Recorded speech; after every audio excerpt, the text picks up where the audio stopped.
Looks like the Beau Brummel of all the gypsies to me. Look at that embroidered jacket and his enormous earrings. And look at the rings on his fingers. That friend of yours looks as though he's about to make a speech about him. Listen, my people. Here is a Romanist from far across the mountain. His name is Karsak, and he boasts that he is the best singer in all the world. I have made him welcome, but he wishes to pay for his food with his song. Quiet, quiet, hear me, my people. Let the stranger beware of the road. Let the wanderer watch what he sees. Send him back to the town where he dwells. Send him out of the need stream.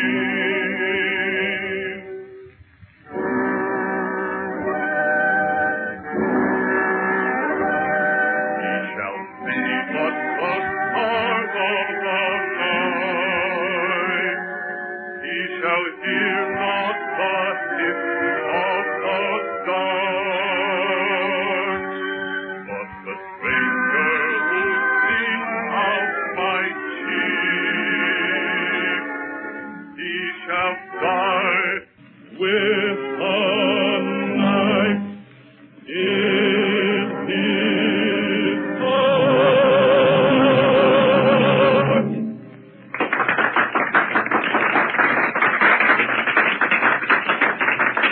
Why do you look so strangely, Mr. Chandler? Do you think the men here wanted to warn you? Yes. My sister will be frightened. I have to go back to her. Frank. I'm coming, Doc. Frank. That wasn't a gypsy song. That was a threat. He meant you, Frank. Oh, Mother. Maybe he did. Wait here, all of you. I'll go and speak to Lupu. Well, come on over to the wagon with me if you're scared, Mother. Yes, I think I will. Come, Betty. Mrs. Regent, will you let Betty stay out here a few minutes with me? I promise I'll bring her right in if anything happens. Oh, I don't know. Please. Well, for just a few minutes, then. Betty, would you like to know the real reason I decided not to return to Paris? Why, yes, Nicky. I'll tell you. Wait! Where do you go? Let him go, Lupu. Let him go. Oh, Mother! Uncle Frank!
The gypsies with whom Frank, Chandler, and the Regent family are traveling halt for the night. Chandler sees a man lurking in the shadows. He comes closer. It is Prince Nicholas, dressed as a gypsy. He says he often visits the gypsy camps in this disguise. Chandler reveals to Nicholas the plot of Count Metzos to overthrow the king. And Nicholas says he will return that night to the capital.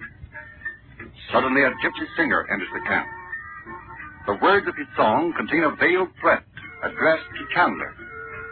He goes to question the man, leaving Nicholas alone with Betty. In a moment, there is a scene of confusion, and Betty's voice is heard crying out in terror. Chandu, the magician. Betty, dear, what is it?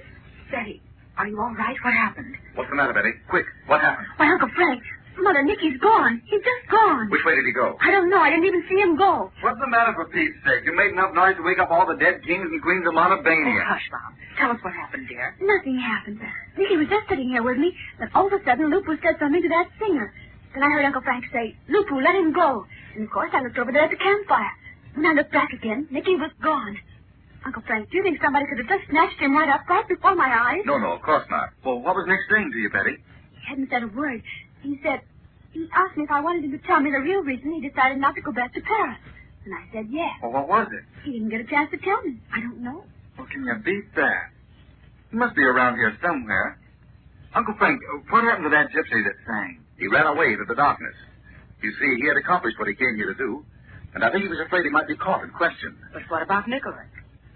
I think he deliberately disappeared because he recognized the man who sang. But why didn't he stay and tell you about him if he did? I don't know, but I think he's probably well on his way back to Lvova by this time. But why would he do that? Why would he run away, Uncle Frank? I don't know. But I'm sure nothing's happened to him.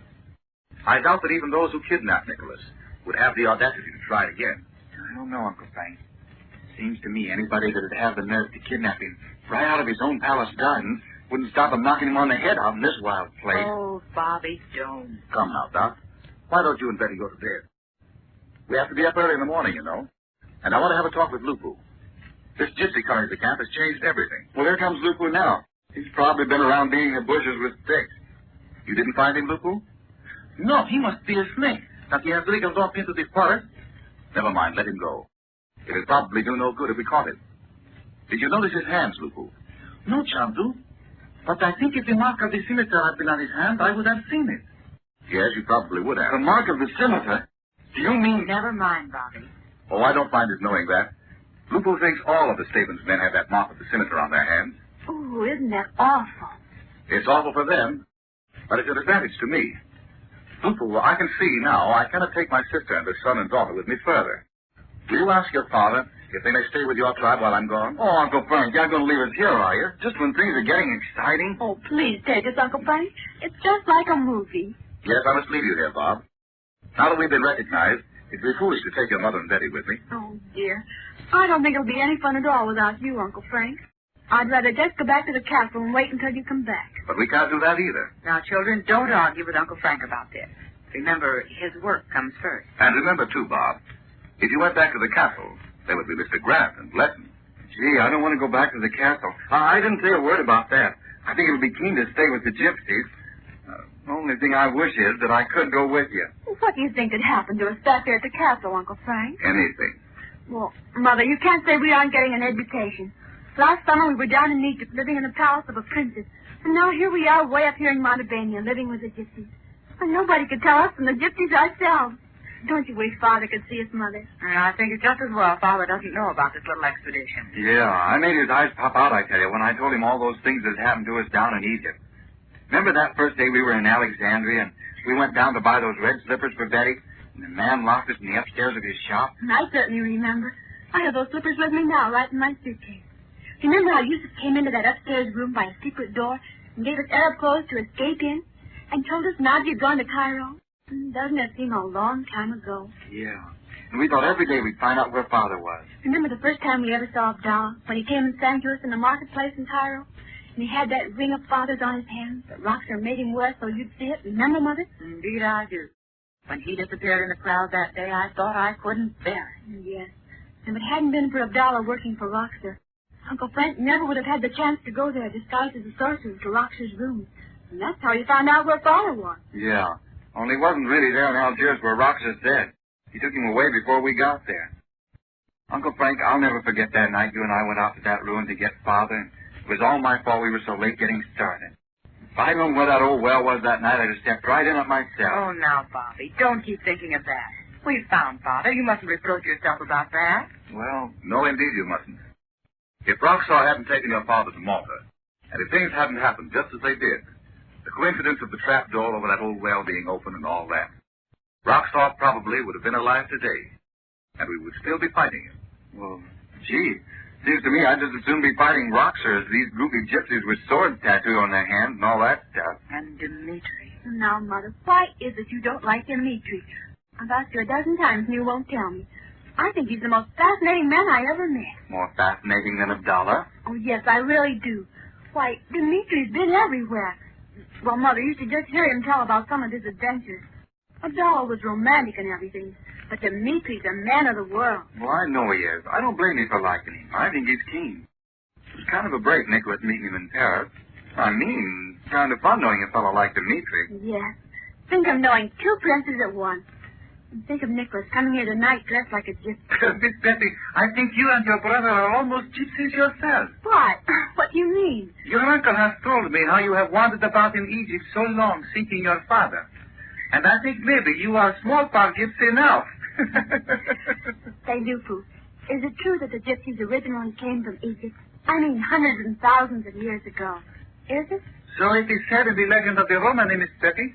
Well, have you ever been to Egypt yourself, Lupo? Yes, young gentleman. But of that, Lupu never speaks. Why, I didn't know you'd ever been to Egypt, Lupu.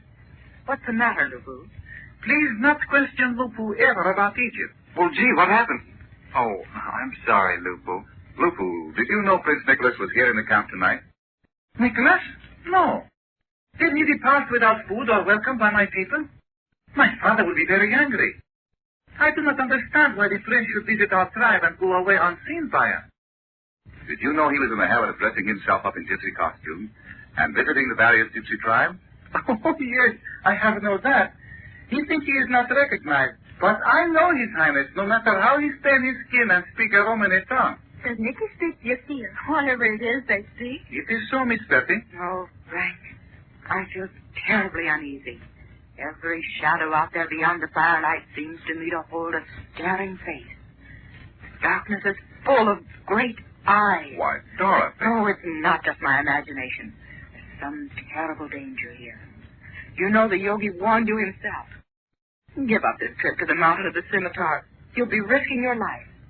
And if they know you're on the way, your trip will be useless anyway.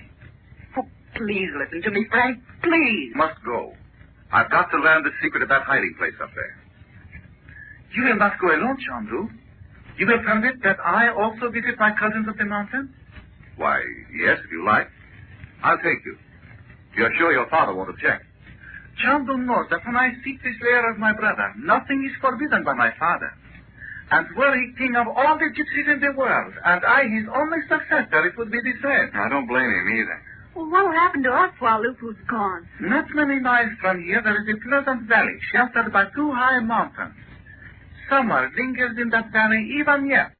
And there, if I ask it, my father will order that the tribe be camped for a few days. How far is it from here, Lupu? If one whips the horses, the valley may be reached in 1 day from here. Oh, but Frank. I know that. But think, at the castle there'd be no one to look out for you but the servants. Unless I asked Nicholas to give you a guard of soldiers. And even then it might not be too safe. But here, these men of Lupu's will protect you with their lives. Don't you see how much safer it is for you